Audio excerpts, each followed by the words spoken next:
Hello everyone and welcome. Today we will talk a little about the OLED display and then we will do some demonstrations and see how it works with an Arduino and with a Raspberry Pi.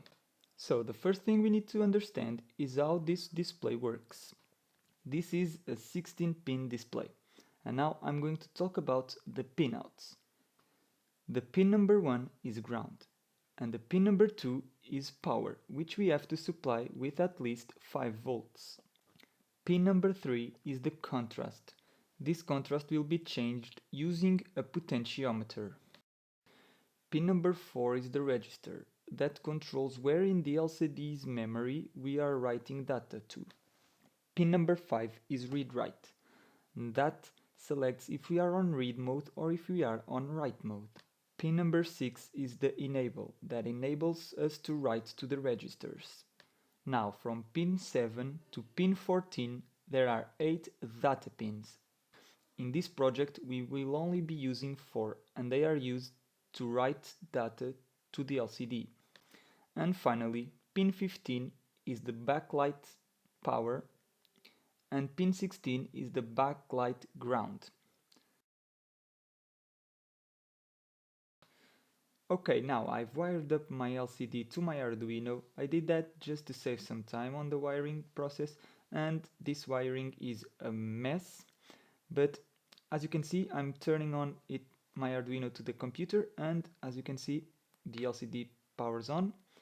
It says hello world, and if we take a look, this is the potentiometer that I am using, and if we turn it you can see the contrast of the LCD changing from very bright to, well, unseeable. Yeah, that's the potentiometer.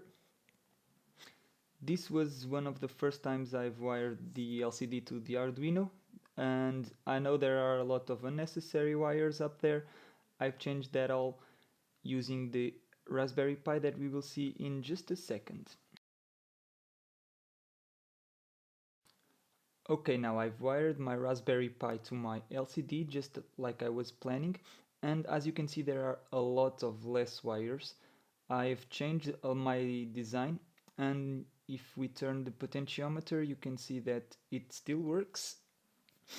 And instead of using the Arduino I am using my Raspberry Pi and everything works as expected.